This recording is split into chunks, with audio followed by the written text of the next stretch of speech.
Hi there, everyone. I'm Jennifer Angel. So I just finished the report for June the 5th.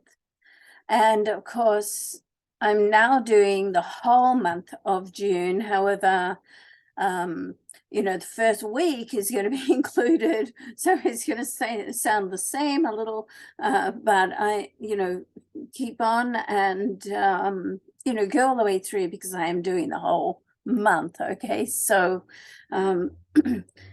to start this week off, then right on the 5th, then Venus transits from Cancer into Leo. It's a very, very different energy. Excuse me, because Cancer is more nurturing and Leo is more vivacious and, gets out there and wants to go out in front, and Cancer wants to go inward. So this is a very, very different energy for Venus to be in Leo. And, Leos are very generous people as well. And, they're confident and talented and a very bold and vibrant energy. So, we love that. On the very same day, Venus is going to be in opposition with Pluto. I love the Venus-Pluto opposition because it does, apart from Pluto helping us to go sort of deep and find out, where we're stuck and uncovering that, because Venus governs love and money and all relationships. And because Venus rules two signs, Taurus, which is more about stability, and Taurus is more about the relationship you have with yourself, and it also governs Libra. And Libra is about the relationship really that you have with others. So this opposition with Venus and Pluto is very powerful, but you want to be, because it is powerful, you want to be mindful of games like power play and mind games. So, just remain sort of open to the transformational energies at play and try not to take anything too personally. When someone else is got stuff going on in their life, and depending on how evolved they are, then they can reflect that stuff of theirs onto you. And so you want to think, is this about me or is it really them? So at the end of the day, you want to ask yourself that, and then don't take on someone else's issues. Keep it with them, even though they can be directing and pushing it on for you. So Pluto really is the moment of truth. All right. So and you may find during that period that you do have to set some boundaries, and that's okay, because it's up to you to decide what you will accept and what you won't. All right. Now, Mercury is going to be in a sextile. I love the sextile. It's like an opportunity, opens up different options and opportunities.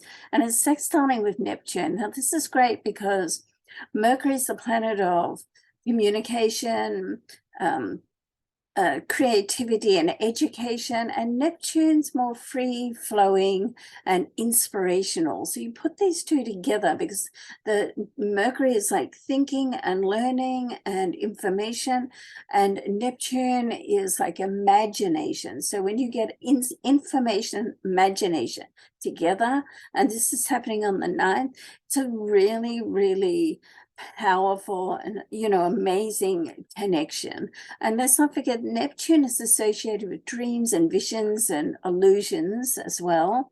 So you want to try to get what's real and come back to your truth. And Pluto helps us do that as well. Pluto sort of helps us dig down. Is this true?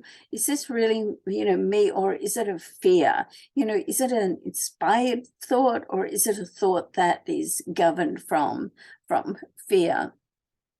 So, overall, the Mercury sextile with Neptune is powerful transit just for drawing upon our higher self and just expanding our consciousness and, just thinking outside the dots or outside the box, I think it is in America, outside the dots in Australia. Okay, so then on the 11th, Mercury is going to transit into Gemini. It's really comfortable here because it's one of the signs that it rules, the other one being Virgo. So this placement, regardless of where it falls in your solar chart or your personal chart, is a comfortable placement. And it's more about like brainstorming. It's great for networking, great for learning, great for sharing ideas. And you might find that you're more curious and open-minded about seeking information and taking on other people's ideas. I mean, you don't have to agree with other people, but hey, it's good to be open and listen, because even if you just pick up one little gem, it's worth it, isn't it, right? So, overall, with the Mercury in Gemini being more harmonious placement, can bring about some positive changes in your life. So moving on, I mean, also on the 11th, I mean, Venus in Leo is going to square Jupiter. Now, a square is traditionally a challenging aspect. So, it can sort of bring about some tension in your relationships and finance, because let's not forget that Venus is, all about love and money, okay? Venus also, because she's in Leo, it's like extravagant. All right, so if you're on a budget, then you want to leave the credit cards home. All right, so you don't want to get sort of too over excited about impulse purchases. My experience is a lot of impulse purchases are things I really don't need. Okay. So, and while Jupiter is in Taurus, then Taurus is more practical and stable. It's like it's an energy of stability. So this transit can bring about conflicts with your desire for, luxury and your need for responsibility. So there's like, you want it, but is it going to be good for you? So there's like some discipline that you need to sort of, bring into the equation there. Can also experience some clashes in romantic relationships, and it can like highlight an urge to have a bit of a wandering eye. So, just be mindful about that, because, a wandering eye is not always a good thing for us. I mean, if you're single, fine. If you're in a relationship, then, it's perhaps not a good idea. So you want to be just mindful, about that. But it can highlight your personal values in relationships, and that's a good thing to, get in touch with. Now, there's a lot going on the 11th, and, so we also have Pluto. Pluto is in retrograde. It is transiting back to Capricorn from Aquarius.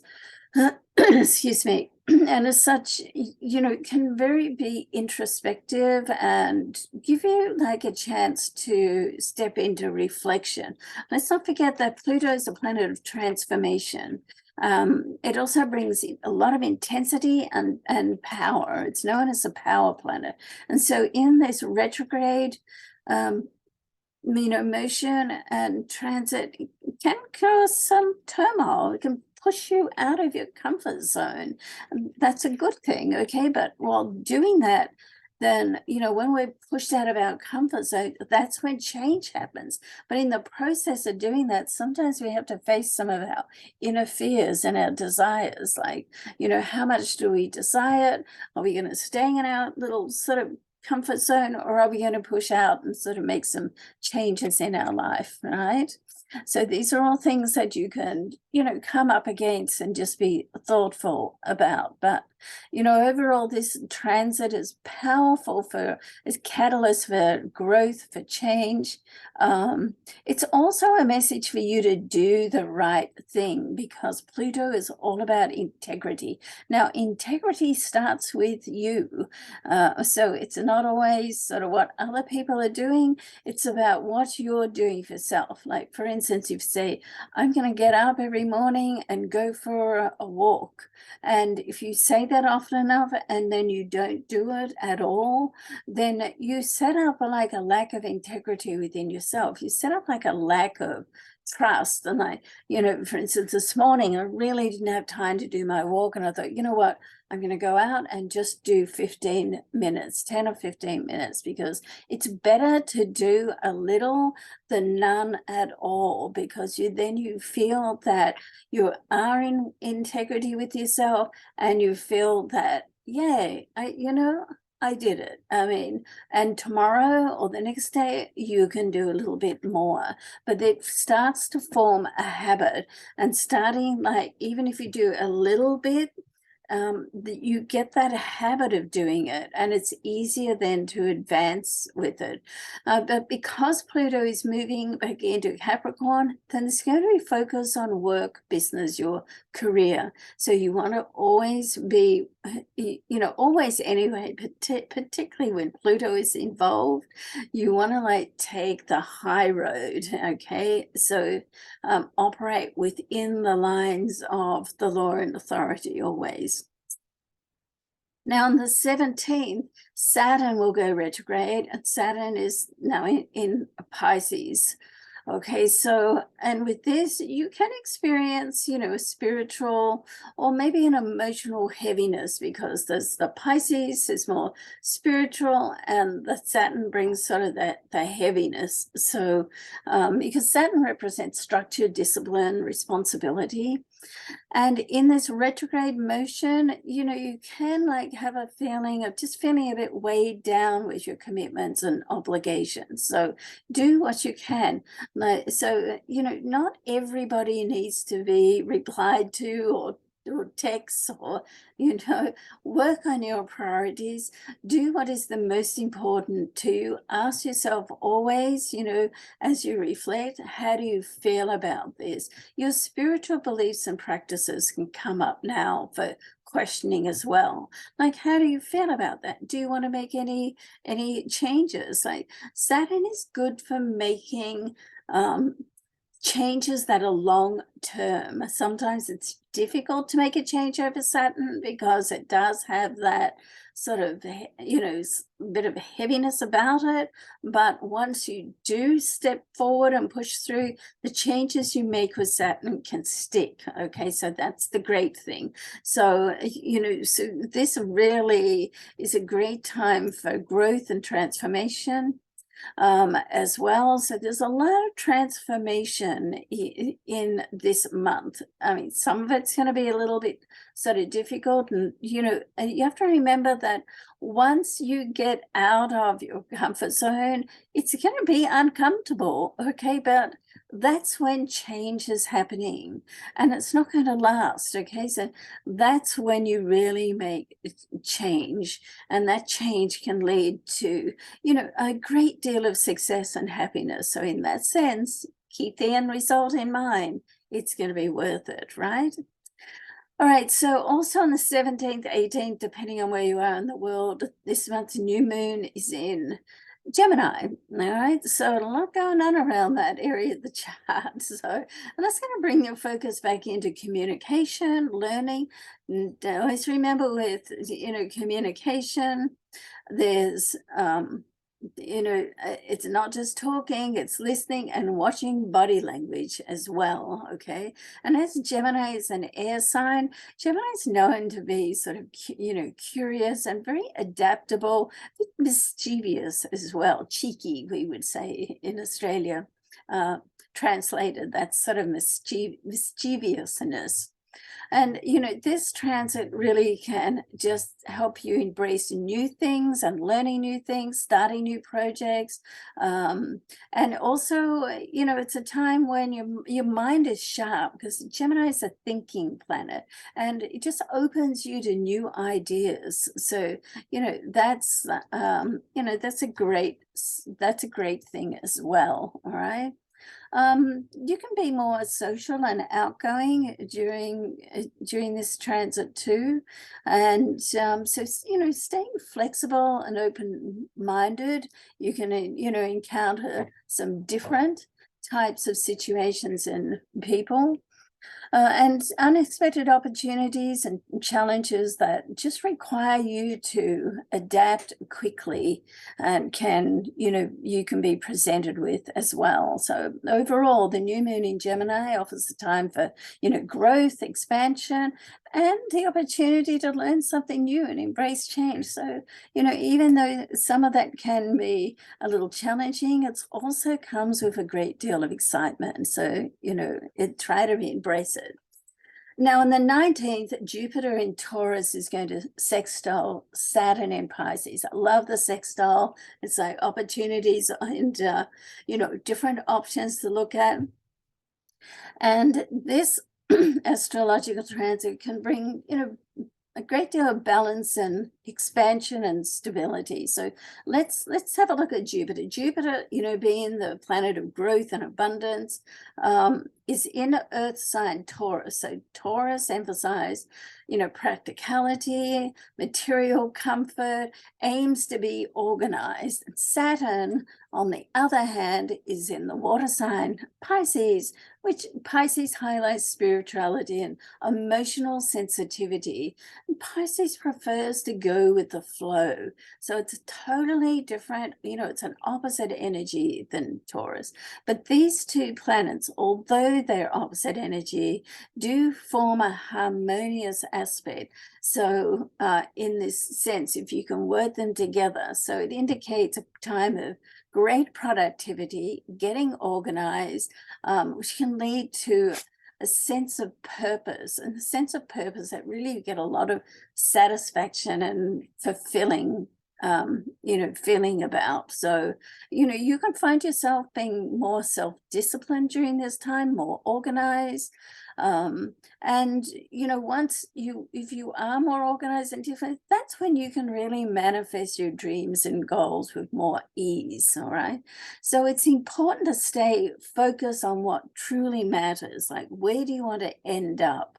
Like, instead of focusing on where you've come from, like, where do you want to end up? What is your dream? Where do you want to be? And put your focus on there.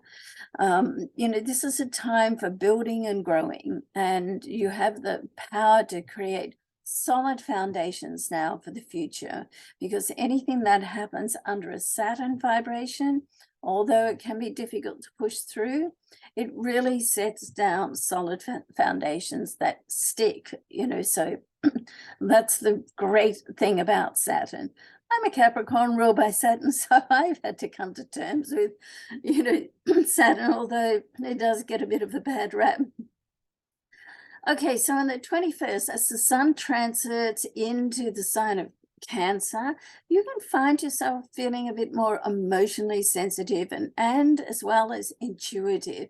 This Cancer's a water sign. It's known for its nurturing and protective qualities. And this transit can just bring about a need to focus on your own emotional needs, plus your connection with others. And are you happy with all of that that's going on in your life? It's a great time to just create deeper bonds with people, the people that you care about the most. And, the way to do this is, once you express yourself like openly and honestly, it then leaves the door open for the other person to do the same. And in that sense, that's how the stronger bonds are connected, right? You want to listen to your intuition. take note of how you feel, what's you into, sit in some silence to be able to do that, do some meditation. With the Cancer energy, there are like some mood swings and some emotional up and downs because the moon sort of moves so, quickly through the signs. But overall, it's going to offer a time for, much more nurturing not just of other people, but self-nurturing and, growth, once again, with relationships outside of you and the relationship you have with yourself. And it helps you just, learn to trust your instincts and just connect with your inner desires. So, these aspects that, we have from, day to day, week to week, month to month, they really sort of teach us different things. Now, on the 26th, Mercury is going to be transiting from Gemini, the air sign, which one of the, as you mentioned, one of the planets that rules, and also coming into Cancer. So this is another big shift on energy between the two, and it's going to empathize more communication about your emotions, how you're feeling. And, as I said, Mercury is the planet of communication. And, when it's in Gemini, it's more about exchanging ideas and gathering information. As it moves into Cancer, the water sign, which is associated more with emotions and intuition, you're going to find yourself more in tune with your feelings and more sensitive to the needs of others as well as your own needs. So this transit offers an opportunity to just deepen your connections and communication more emphatically. So try to speak from the heart, pay attention to how you feel, and rather than just rely on logic and reasoning. It gives you a chance just to be more authentic about who you are and what you need, okay? And a chance for greater understanding of yourself and your needs. Now, on the same day, the 26th, Mars, which is the planet of action and energy, in Leo, and it's going to square. Square is traditionally a challenging aspect with Uranus, all right? So Uranus is the planet of change and innovation, and it is in Taurus, a slow-moving planet. So it's going to be there for a while yet. So you can expect some intense and also unexpected events. So what happens under a Uranus vibration, it really just can come out of the blue. So, this transit can bring sort of a clash between, because it's in Taurus, wanting to have things organized, and because of the nature of Uranus, like spontaneity. So, and because it's represented by Mars in Leo, then, you want to be pretty well ready for anything, all right? In that sense, keep your schedule a little bit flexible towards the end of the month. Sudden changes can happen, and it's not always to do with changes that you have made. It sometimes can be to do with changes that other people have made, and so then, it influences your life as well. So try to just, take a step back, reflect, try to embrace change rather than fight against it. And if you can do that, then you'll be able to navigate this transit and just come out the other side, much stronger. And then the month concludes with the Sun and Mercury in Cancer as they both trine. And the trine is like an easy passage. We love the trines. It's like path of least resistance, and it's going to trine with Saturn in Pisces. So, with this, it's like practical thinking, but also in the Pisces, that opens up to, inspiration, imagination, and it's going to help you just communicate more effectively and have a deeper understanding of your values and your priorities, what they are, and to be able to communicate them in a way that other people hear and understand. Of course, timing is always important. If it's important to you, then try not to just say something as you're passing, oh, by the way, try to make an appointment. Say, I want to talk to you later about something. It's important. That way, you have the other person's full attention. And it's a great thing to do with the Saturn influence, because the Saturn helps to keep us grounded, and it helps to keep us focused on our long-term goals, right? And, because the Saturn is in Pisces, it also helps us just to be receptive to what's new and to go with the flow a bit. So as I said earlier, these two energies are opposite, but they work really well together if you go with it rather than, try to fight against it. So, it can bring a really great sense of stability and security to your life if you're able to balance out the practicality with the sensitivity and your intuition. So all in all, there's plenty of action this month, but a sense of timing and sensitivity will be important, and that's what will get you on the road to gain your desired outcome, your dreams, hopes, and wishes. As I said, stay focused on the end result. All right. Okay. So thanks so much for watching. Of course, this is a sun sign, a solar chart report. And if you want to know how all that will influence your personal birth chart, just book a session with me through jenniferangel.com on the astrology pages, and I'd love to do that. I love chart work. It's so fascinating and so enlightening. Thanks so much for watching. Thanks so much for following. If you haven't subscribed, please do that, and I'd love it if you could share too. Have a great month, everybody. Bye for now.